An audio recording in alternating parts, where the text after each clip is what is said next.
జకర్యా గ్రంథము 2వ అధ్యాయం 8వ వచనము. మిమ్మును ముట్టినవాడు తన కనుగుడ్డును ముట్టినవాడని ఎంచి తనకు ఘనత తెచ్చుకొనదలచి.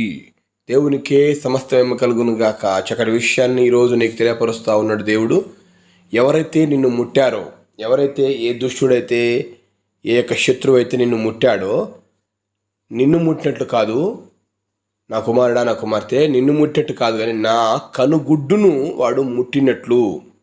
నా కనుగుడ్డును ముడితే నేను ఊరుకుంటానా?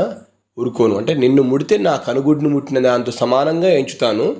అప్పుడు నీకు, నీ నామానికి ఘనత వస్తుంది. ఎస్, అవునండి.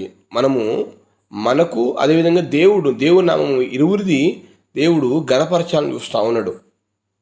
ఇక్కడ చూడండి, మిమ్మల్ని ముట్టినవాడు తన కనుగుడ్డును ముట్టినవాడని ఎంచి తనకు ఘనత తెచ్చుకొనదలచి. ఇక్కడ ఘనత ఎవరికి వస్తుంది? దేవునికి. దేవుని నామం ఘనపరచబడి నిమిత్తము నీ మీదికి వచ్చేటువంటి ప్రతి దుష్టుడిని నా దేవుడు తొలగింపజేస్తాడు. శత్రువు ఏ రకంగా మనమే దాడి చేయవచ్చు. ఈ రోజుల్లో ప్రస్తుతము సాతానుడు, దుష్టుడు అనేక రకాలుగా మన మీద దాడి చేయడానికి ప్రయత్నం చేస్తూ ఉన్నాడు. ఎందుకంటే సాతాను గర్జించి సింహం వలె ఎవరి మృంగుద్దని తిరుగులాడుచా ఉన్నాడు.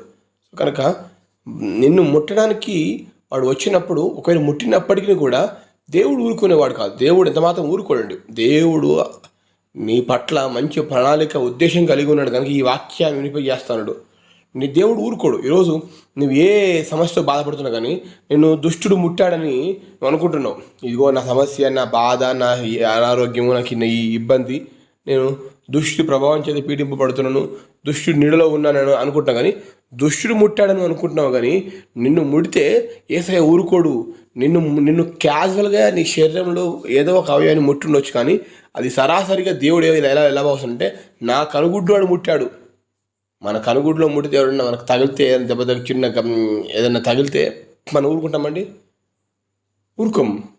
మరి దేవుడు తన కనుగుడ్డును ముట్టినట్టుగా భావించి ఘనత తెచ్చుకొనదలచి. హల్లెలూయా. వెంటనే దేవుడు స్పందిస్తాడు. వెంటనే దేవుడు అద్భుతం చేయబోతున్నాడు నీ జీవితంలో. దుష్టుడికున్న పని ఏంటంటే, వాడు నిన్ను ఏదో ఒక ఇబ్బంది పెట్టాలని. కానీ దేవుని యొక్క పని ఏంటి? నిన్ను కాపాడాలని, నిన్ను ఘనపరచాలని. నీవు నా బిడ్డవు గనక, నా కుమారుడు, నా కుమార్తె కనుక నేను కాపాడుకోవడం నా బాధ్యత. ఈరోజు నన్ను ఎవరు కాపాడలేదు, నాకు ఎవరు దిక్కులేరు అనుకుంటున్నా, కానీ దేవుడు నీకు దిక్కుగా ఉన్నాడు. ఇదిగో నేను ఎవ్వరు ముట్టినా కానీ ఆయన ఊరుకునేవాడు కాదు. ఈరోజు నుంచి నీవు ఈ వాక్యాన్ని బట్టి ప్రార్థించు. తద్వారా దైవికమైన దీవెన పొందగలుగుతావు. నిన్నెవ్వరు ముట్టినా నా యేసయ్య కనుగుడ్డును ముట్టినట్లని భావించు. దేవునికే మహిమ కలుగును.